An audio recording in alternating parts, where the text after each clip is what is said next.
Olá, espero que todos estejam muito bem. Bem-vindo ao canal Princípio.org.br. Eu sou Samuel Cunha e nós estamos fazendo um estudo detalhado do Evangelho de Jesus segundo escreveu Mateus. Nós gostamos sempre de ser os primeiros. Medalha de ouro no esporte, o primeiro da fila, o primeiro da classe ou o maior salário no trabalho. Em contrapartida, é vergonhoso ser o último. A sensação é horrível quando você acha que merecia ser o primeiro, mas acaba sendo o último. No reino de Deus, as recompensas não são baseadas no resultado ou no tempo de trabalho, mas principalmente na motivação do coração daquele trabalhador ou do servo. O amor é o melhor que você pode fazer. Quero ler com você Mateus capítulo 20, do versículo 1 até o versículo 16, a parábola dos trabalhadores na vinha. Acompanhe na sua Bíblia. O texto diz assim: Porque o reino dos céus é semelhante a um homem, pai de família, que saiu de madrugada a assalariar trabalhadores para a sua vinha. E ajustando com os trabalhadores a 1 dinheiro por dia, ou denário, mandou-os para a sua vinha. E saindo perto da hora terceira, viu outros que estavam ociosos na praça. E disse-lhes: Ide vós também para a vinha, e dar-vos-ei o que for justo. E eles foram. Saindo outra vez perto da hora sexta e nona, fez o mesmo. E saindo perto da hora 1/10, que seria aproximadamente 17 horas, encontrou outros que estavam ociosos e perguntou-lhes: Por que estáis ociosos todo o dia? Disseram-lhe eles: Porque ninguém nos assalariou. Disse-lhes ele: Ide vós também para a vinha, e recebereis o que for justo. E aproximando-se a noite, diz o senhor da vinha ao seu mordomo: Chama os trabalhadores e paga-lhes o jornal, começando pelos derradeiros até aos primeiros. E chegando os que tinham ido perto da hora 1/10, receberam 1 dinheiro cada um. Vindo, porém, os primeiros, cuidaram que haviam de receber mais, mas do mesmo modo receberam 1 dinheiro cada um. E recebendo, murmuravam contra o pai de família, dizendo: Estes derradeiros trabalharam só 1 hora, e tu os igualaste conosco, que suportamos a fadiga e a calma do dia? Mas ele respondendo, disse a um deles: Amigo, não te faço agravo. Não ajustaste tu comigo 1 dinheiro? Toma o que é teu e retira-te. Eu quero dar a este derradeiro tanto como a ti. Ou não me é lícito fazer o que quiser do que é meu? Ou é mal ao teu olho, porque eu sou bom? Assim, os derradeiros serão primeiros, e os primeiros derradeiros, porque muitos são chamados, mas poucos escolhidos. Vamos comentar do versículo 1 ao 15. Jesus, no capítulo anterior, na história anterior, havia dito para aquele jovem rico: se você quer ser perfeito, pega tudo que você tem, toda a sua propriedade, a sua riqueza, vende, doa aos pobres, que você terá um tesouro no céu. Depois, vem e segue-me. Quando Pedro viu aquele jovem rejeitando o convite de Jesus, o desafio pessoal de Jesus, Pedro logo e rapidamente se compara com aquele jovem, afirmando: Jesus, nós deixamos tudo e te seguimos. O que nós vamos receber? O que eu vou receber em troca de te seguir? E Jesus, contando a respeito disso, explicando a respeito disso, fala um princípio: muitos primeiros serão últimos e muitos últimos serão primeiros. Esta parábola é uma melhor explicação desse princípio dito pelo Senhor Jesus. Vamos estudá-la para que eu e você possamos compreender isso melhor. Vamos lá?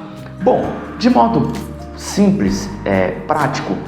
O que é esta parábola? Vamos resumir ela para que a gente possa entender. Talvez a sua leitura na tradução ACF, você não compreendeu ainda bem o que é a história que Jesus está contando aqui, a parábola que Jesus está contando. Então, eu poderia resumir assim: um dono de uma plantação de uvas, que era algo muito comum na cultura daquela época, tá certo? Contrata 5 grupos de trabalhadores em horários diferentes. Esse é o grande ponto da parábola. Então ele precisa de trabalhadores para colher as uvas para ele. Chegou o tempo da colheita e ele precisa de pessoas para colher, tá certo? Então ele vai e contrata 5 grupos de trabalhadores diferentes, porém em horários diferentes. Ele contratou muito cedo, outro no meio da tarde, meio-dia, e outro às 17 horas. O período do trabalho normalmente acabava às 18 horas, para que a gente possa ter uma ideia assim. Então, veja, são 5 horários diferentes, tá? Então, o que ele está dizendo aqui? Ao fazer o pagamento, o que trabalhou apenas 1 hora recebe o mesmo salário do que trabalhou o dia todo, causando reclamação dos que trabalharam mais. Então, resumidamente, a parábola é essa, tá certo?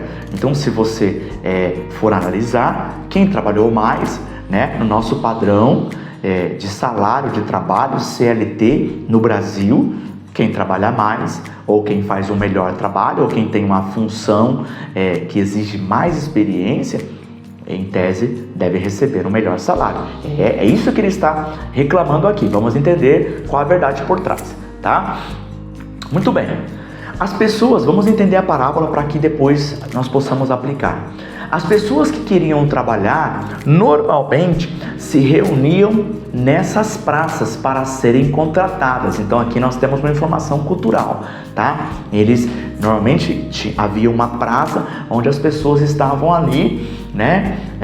Por vários motivos. Ali tinham filósofos que estavam debatendo, ali tinham pessoas que precisavam trabalhar, ali tinham pessoas, as crianças brincavam naquela praça. Nós temos relatos desses nos evangelhos. As crianças estão ali na praça para brincar, e também nós tínhamos ali grupo de pessoas que estavam buscando trabalho, tá bom? Então vamos lá. Um denário é o salário para um dia de trabalho. Nós já falamos isso aqui em vídeos anteriores.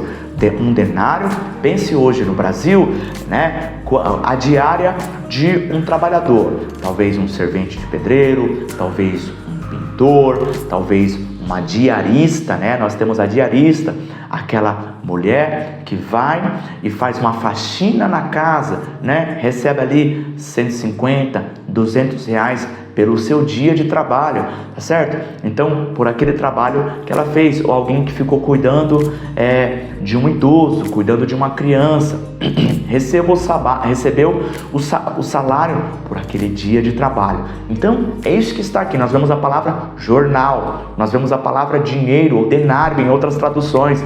O que ele está querendo dizer é: trabalhei por um dia, paga-me o salário, tá certo?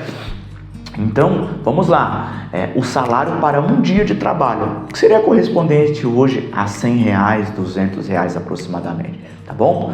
O dono da vinha chama 5 grupos de trabalhadores em horários diferentes. Eu anotei aqui os horários, tá bom? No original, talvez se você utiliza a tradução ACF, ele usa a hora terceira, né? A hora sexta, a hora 1/10.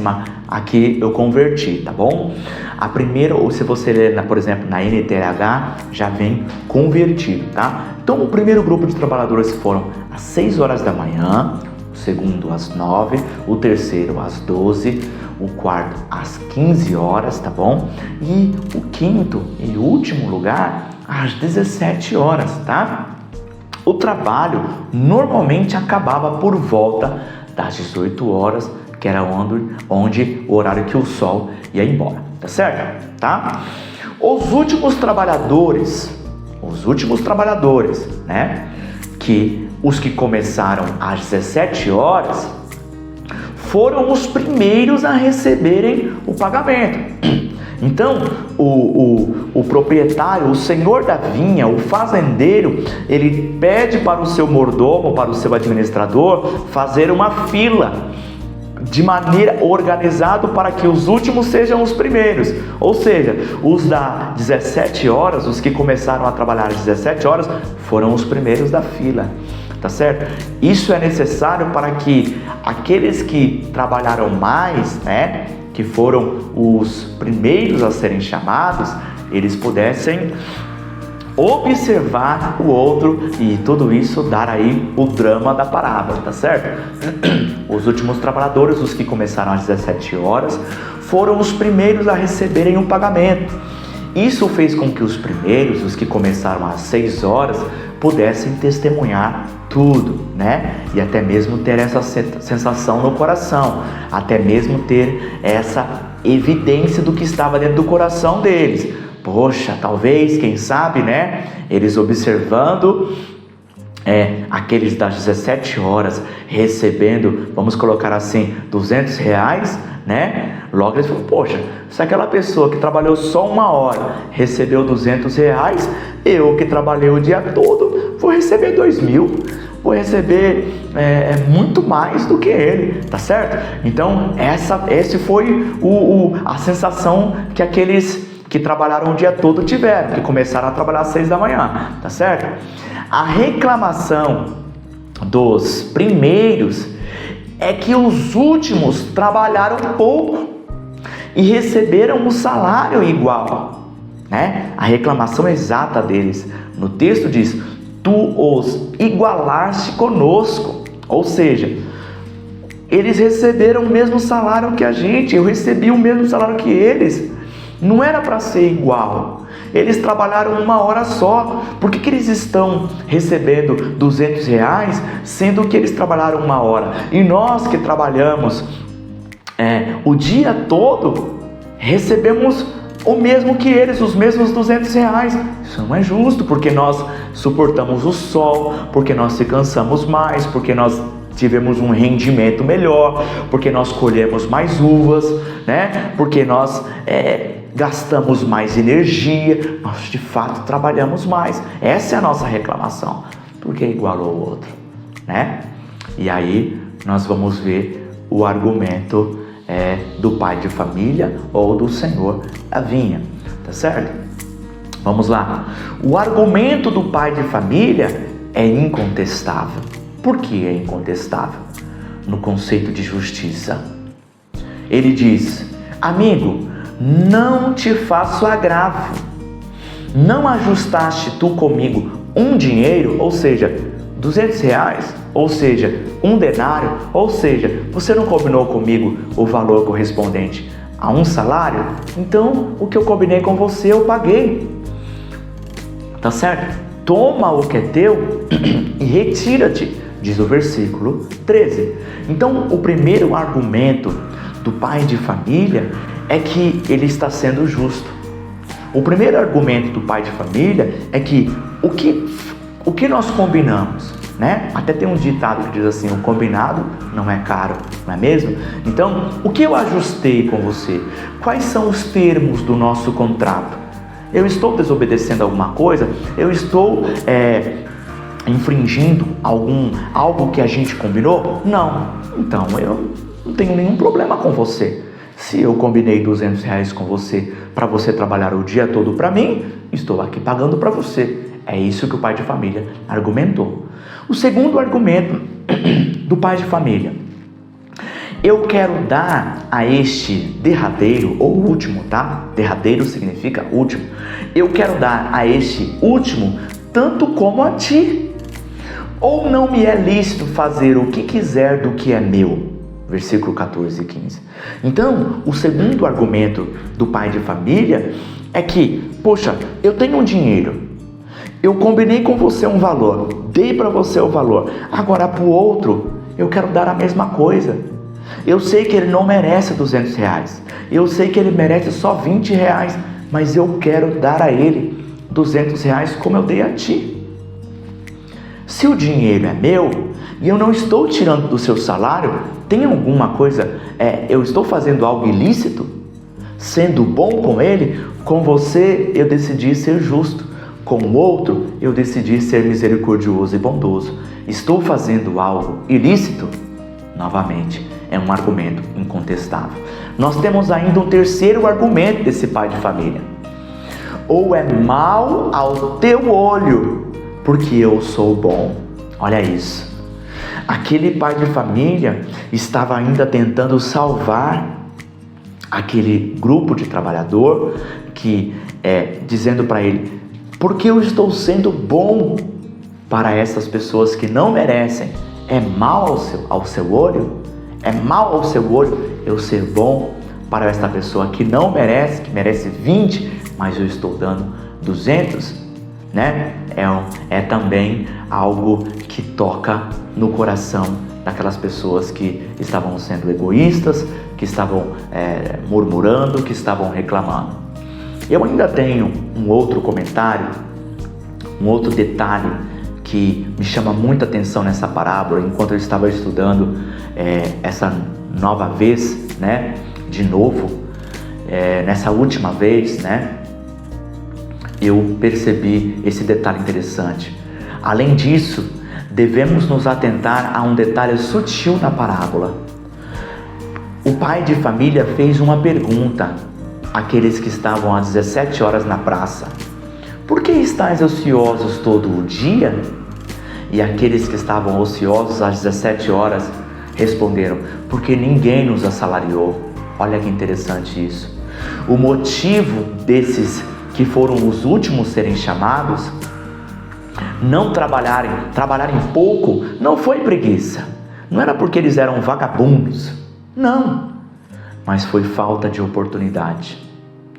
O Senhor da vinha, e aí eu acho um mistério incrível, impressionante, o Senhor da vinha se colocou no lugar de um pai que tinha uma família para alimentar. O Senhor da vinha teve piedade daqueles trabalhadores. Aqueles trabalhadores que estavam ali na praça esperando o dia todo para trabalhar, ele se colocou no lugar dele e falou: como eles vão alimentar a família deles? Como eles vão alimentar a família deles? Eles têm uma família para alimentar. Por que vocês estão aqui ociosos? Por preguiça poderia ser a resposta dele. Porque eu não quero mesmo. Eu quero mesmo é roubar, eu quero um dinheiro fácil. Não, eles estavam ali esperando uma oportunidade de trabalho, né? Passaram o dia todo e não tiveram uma oportunidade de trabalho. E aquele pai de família, por piedade, deu para ele o que é justo. Sabe o que é justo para Deus? É amor. Até a justiça de Deus é bondosa e amorosa. Então, aquele senhor da vinha se colocou no lugar de um pai que tinha uma família para alimentar. Aquelas pessoas, assim como aqueles que começaram a trabalhar às 6 da manhã, os que começaram a trabalhar às 17, também tinham crianças em casa que precisavam de pão, que estavam com fome. Também tinham esposas em casa que também precisariam ter alguma coisa para cozinhar e poder fazer uma refeição naquele dia. Aquele senhor da vinha teve piedade e se colocou no lugar, teve empatia, teve amor, teve misericórdia, agiu com bondade. Eu acho esse um detalhe impressionante e, obviamente, o Senhor da vinha é o Senhor Jesus. Como nós podemos aqui entender isso? Talvez seja uma maneira de responder a Pedro. Pedro começou o trabalho às 6 da manhã. O ladrão salvo na cruz às 17. Mas ambos foram lavados pelo mesmo sangue de Jesus, têm os seus nomes escritos no mesmo livro da vida, desfrutam eternamente do mesmo paraíso e da mesma companhia do Pai.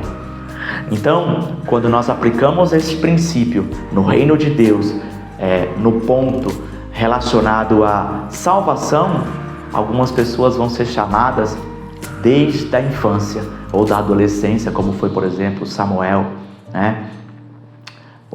muitas crianças são chamadas, desde criança, adolescente, já são batizadas, já são cheias do Espírito Santo. O meu testemunho pessoal, os meus pais, minha mãe ficou grávida e ela não podia ter mais filhos, e ela se debilitou, ficou muito doente, e quando eles estavam prestes a morrer, os médicos haviam dito para eles: olha, essa mulher não pode mais ter filhos.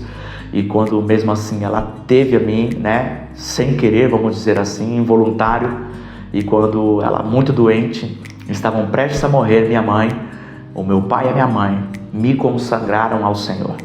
E desde criança eu sou consagrada ao Senhor, uma criança consagrada ao Senhor, e desde a minha adolescência eu sirvo ao Senhor. Então, eu desde a minha adolescência sirvo ao Senhor, mas vai ter pessoas também que com 70, 80 anos, no seu leito de morte, confessa Jesus como Salvador, E eles vão estar no mesmo lugar que eu, Eles vão, essas pessoas que talvez faltando 1 hora para morrer, faltando 10 minutos para morrer, confessam Jesus, vão ter os seus nomes também escritos no livro da vida. Vão desfrutar também do paraíso, vão desfrutar da vida eterna, Quem trabalhou pouco ou quem trabalhou muito vão ser iguais perante o Pai. Tá certo? Então, aqui nós temos uma mensagem linda, de bondade, de misericórdia, de justiça e de muito amor, De juízo, mas também de graça. É assim o nosso Deus. Eu encerro aqui este bloco com essas palavras: portanto, na terra e no céu, alguns vão receber o que é justo, outros irão receber uma recompensa bondosa. Deus é amor e justiça, e está correto em fazer o que quiser com a sua justiça e com a sua misericórdia. O cenário ideal é que você trabalhe muito, servindo e administrando bem tudo o que Deus colocar em suas mãos para fazer, mas com a motivação certa, não visando recompensas, mas por amor e gratidão. Eu gostaria agora de compartilhar com vocês a excelente aplicação feita por Risby em seu comentário bíblico expositivo. Ele coloca aqui algumas aplicações que eu gostaria de compartilhar e também fazer breves comentários a respeito delas. Vamos lá. Primeira aplicação que Risby faz em seu comentário bíblico é desta parábola do versículo 1 ao 16. Primeiro, não devemos superestimar nossos méritos. Servir a Cristo apenas em função de benefícios temporais, olha que legal, e eternos, é perder as melhores bênçãos que Ele tem para nós. Então, meus irmãos, não devemos superestimar nossos méritos. Sabe aquele pensamento que vem em você quando você diz assim: eu merecia mais, eu merecia estar em uma posição melhor, eu merecia estar em um cargo melhor, eu merecia estar em uma função com mais evidência. Não deveríamos superestimar isso, meus irmãos. Então, é a primeira aplicação que o Risby coloca aqui, que eu achei muito interessante, tá? Então, além disso, servir a Cristo apenas em função de benefícios temporais e eternos, ou seja, é um fato da palavra de Deus que os trabalhos serão recompensados. Isso é uma verdade da palavra de Deus. Os trabalhos, as obras serão recompensadas. Agora, servir a Cristo apenas por causa das obras, como Pedro diz, o que nós vamos receber em troca? Servir a Cristo motivado, o combustível para o trabalho, o combustível para fazer uma boa obra, o combustível para rejeitar os nossos desejos e fazer a vontade de Deus, for apenas as recompensas temporais, que é a recompensa nesta vida, e eternas, até mesmo as recompensas do céu. Inclusive, não é o melhor negócio. não é o melhor que nós podemos fazer, não é a melhor sensação, motivação do coração, mas é claro, o amor, tá bom? Segundo aplicação que ele colocou, não devemos nutrir orgulho. Aqueles que a seus olhos ou aos olhos dos outros parecem estar em primeiro lugar, podem ser os últimos. Então, ter o orgulho, se avaliar comparando, talvez na sua comunidade, no seu trabalho, em qualquer grupo que você participar, na sua família, você se comparar com o outro e se colocar em primeiro lugar, isso não é algo bom, isso não é algo cristão. E como o ser humano é tentado nesta área, de uma maneira sempre sutil, de queremos nos avaliar bem e ser severo na avaliação do outro. Então, não devemos nutrir orgulho, tá bom? Não devemos focar nossa atenção nos outros para compararmos resultados. Olha, a palavra de Deus nos ensina a não julgar nada antes do tempo. Vou deixar as referências aqui. Vemos apenas o trabalho e o trabalhador, mas Deus vê o coração e a motivação. Então, meus irmãos, é ruim, não é bom fazer o que esse trabalhador que começou a trabalhar às 6 da manhã, ele fez se comparando com o outro. Por que o outro é igual a mim? Sabe? Por que o outro tem o mesmo salário que eu, sendo que eu faço mais? Por que o outro tem o mesmo cargo que eu, sendo que eu conheço mais? Por que o outro também está aqui no altar, sendo que a minha voz é mais bonita? Por que o outro fala mais? Por que o outro é líder e eu não sou? Então, esse tipo de comparação não deveria existir em um servo do Senhor Jesus, tá certo? É o que nós estamos aprendendo aqui nesta parábola e nesta aplicação do Risby, tá? Deus olha o trabalho eu e você conseguimos ver o trabalho e o trabalhador, mas apenas Deus vê o coração e a motivação. Muitas pessoas que estão há 50 anos fazendo um trabalho que aos nossos olhos são excelentes, é um trabalho que dá resultado e que está sendo bem feito há muito tempo, aos olhos de Deus pode ser que não é uma boa avaliação, porque a motivação do coração daquela pessoa não está fazendo pela motivação ideal, que é o amor. Talvez está fazendo para receber elogios humanos, talvez está fazendo por medo ou por qualquer outro motivo. Mas, então a avaliação de Deus não é apenas resultado, não é apenas o tempo, não é apenas qualidade, mas também e principalmente qual é a motivação do coração. Este é um dos ensinos que Jesus está querendo passar para os seus discípulos naquela época e também para mim e para você. Não devemos, em último lugar, a aplicação do Risby ainda, não devemos nutrir nenhum sentimento de ressentimento ou injustiça. A bondade do dono não os levou ao arrependimento, mas revelou o verdadeiro caráter do coração deles, o egoísmo. Então, aquela bondade, revelou o que estava no coração deles. Muitas das vezes as nossas palavras vai ser uma revelação daquilo que está escondido em nosso coração, porque a boca fala do que o coração está cheio, O fato daqueles trabalhadores que trabalharam mais, que começaram às 6 da manhã, eles reclamarem o fato do que eles estavam reclamando, o problema deles não é que eles receberam os seus R$200 combinado, o seu salário diário, não, mas foi o fato do outro receber igual, Então nós vemos isso em Gênesis, quando Jacó, estava lá também na história de Jacó com Labão. Nós vemos isso também na história de Isaac, onde os seus inimigos entulharam os seus poços. O problema deles não era o fato dele ter aquilo, mas o fato, por que ele tem mais? Por que ele está igual a gente? Sabe? Se aquela outra pessoa não tivesse, tudo bem, nós temos pouco, tudo bem nós passarmos dificuldade, mas o fato do outro ter o mesmo que a gente e o fato do outro ter mais, Isso incomoda. Por quê?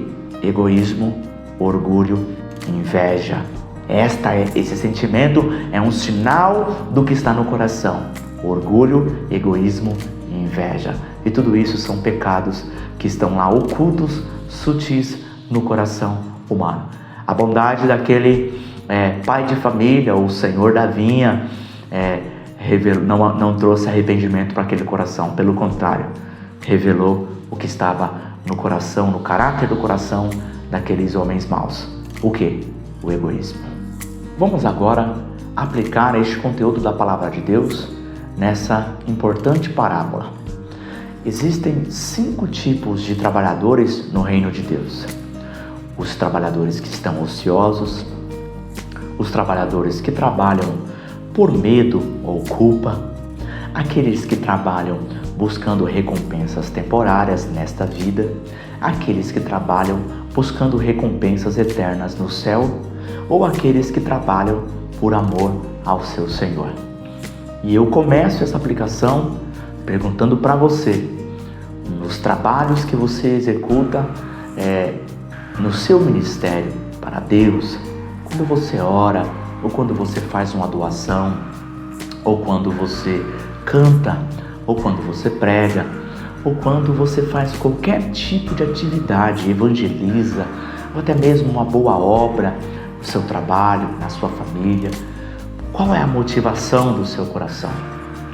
Algumas pessoas podem fazer isso porque têm medo do inferno, porque querem recompensas. Eu vou ser dizimista porque a Bíblia diz que quando eu dizimar, Deus vai me dar uma medida sacudida, transbordante, os seus celeiros se encherão. É bem verdade que a Bíblia fala que o nosso Deus ele é generoso, ele é bondoso, e tudo que o homem plantar, ele também colhe.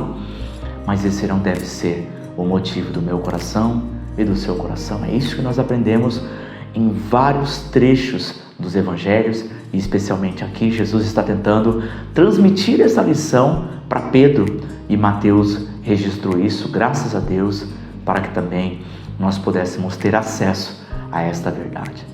Que você não faça o seu trabalho porque você tem medo do inferno, ou por culpa, aquele dia que você não orou, ou não jejuou, ou não fez algo para Deus, você se sente culpado, e como você não quer sentir aquela culpa, você acaba cedendo e fazendo esse trabalho, nem buscando recompensas temporárias, elogio das pessoas, ou recompensas eternas. Eu quero fazer essa obra para que a minha casa seja mais bonita no céu, ou para que eu tenha uma coroa mais bonita, ou para que eu seja admirado por Deus. Não, que você faça o trabalho porque você entendeu o tamanho da bondade e do amor que Deus fez com você, te perdoando, te salvando, te dando Jesus, te dando o Espírito Santo, escrevendo o seu nome no livro da vida, te dando o céu.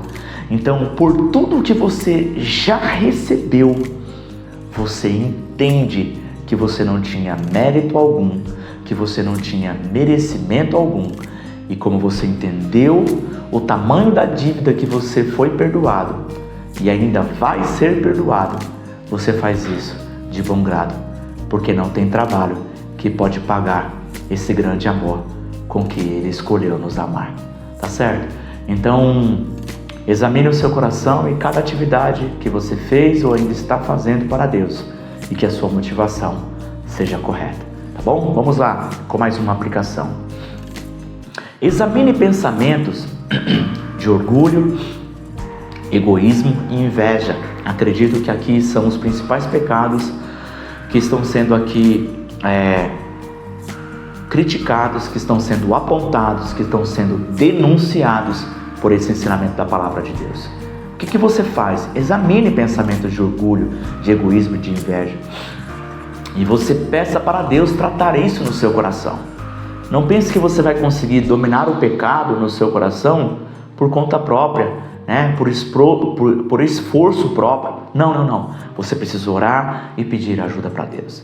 É óbvio que você precisa se esforçar, mas esse é um trabalho do Espírito Santo, do sangue do Senhor Jesus Cristo, tá certo? E você precisa querer. O seu trabalho é querer, o seu trabalho é orar, o seu trabalho é se esforçar, mas a obra completa é uma obra da graça, é uma obra do Espírito Santo agindo em nosso coração. Então faça isso, é uma aplicação importantíssima que nós conseguimos identificar aqui, tá? Falando sobre o orgulho. Como são os pensamentos de orgulho? Pensamentos em que você quer ser o primeiro, ou que você se sente merecedor de algo, ou que você quer ser admirado, ou você se sente vítima, né? Talvez de um líder te corrige e você se sente vítima ali, com autopiedade. Esses são sentimentos e pensamentos orgulhosos, tá bom? Apenas alguns exemplos. Os que se consideram último em merecimento serão primeiros. Os que se considerem primeiros serão últimos. E sabe qual é o ponto aqui, meus irmãos?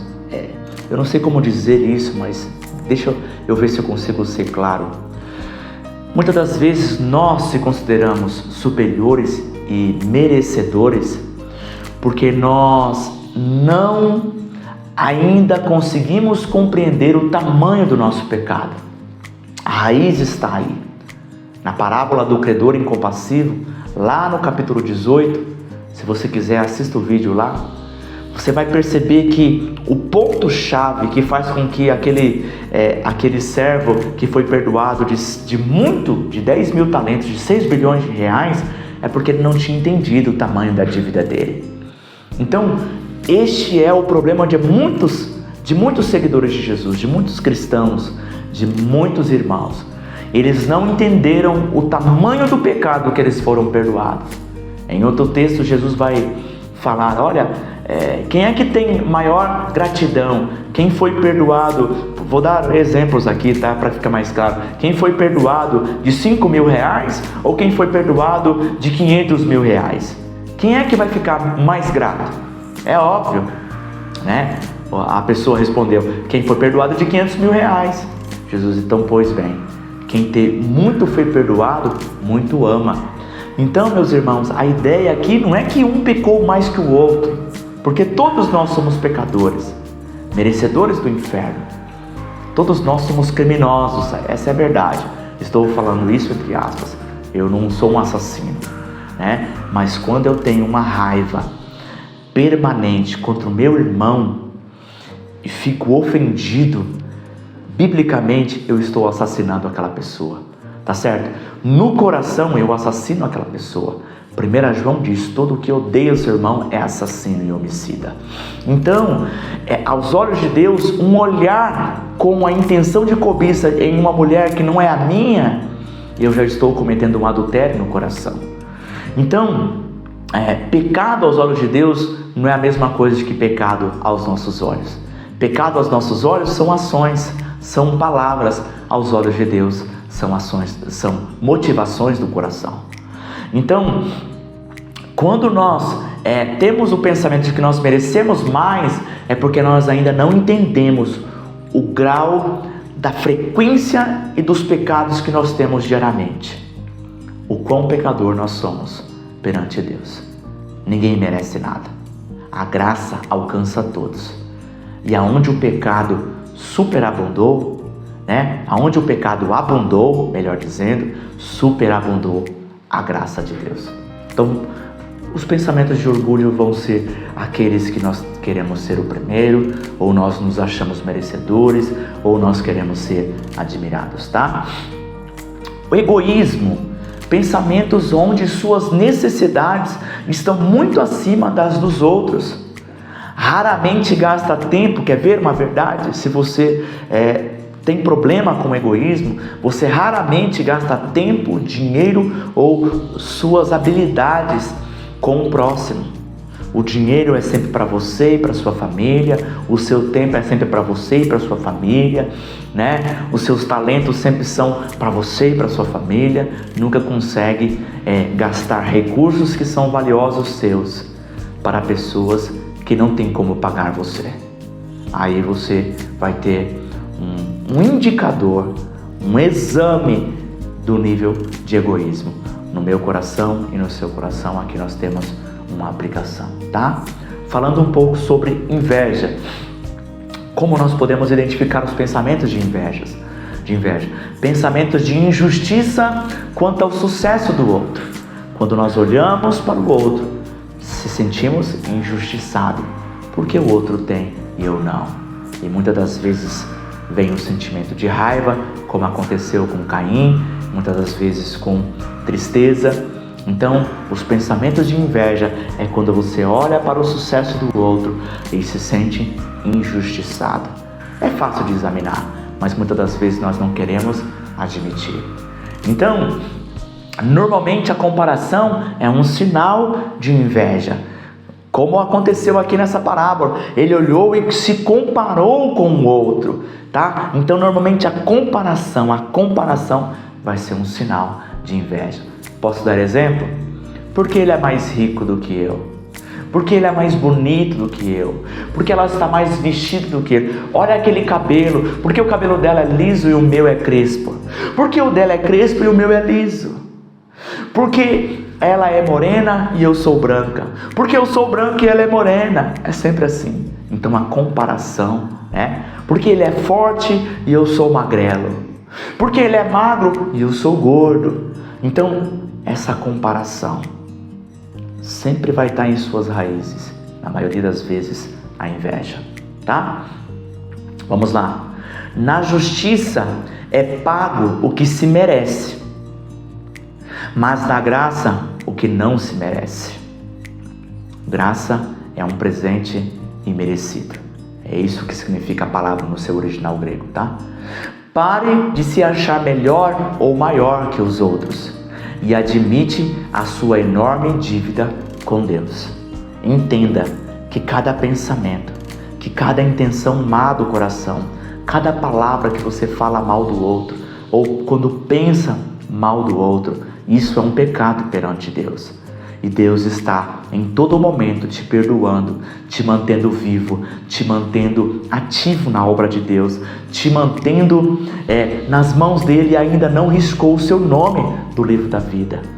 Então você não é melhor nem menos pecador do que alguém que se prostitui, ou de um assassino, ou de um criminoso. Pedro não é melhor como pecador do que o ladrão da cruz, que também teve o seu pecado perdoado.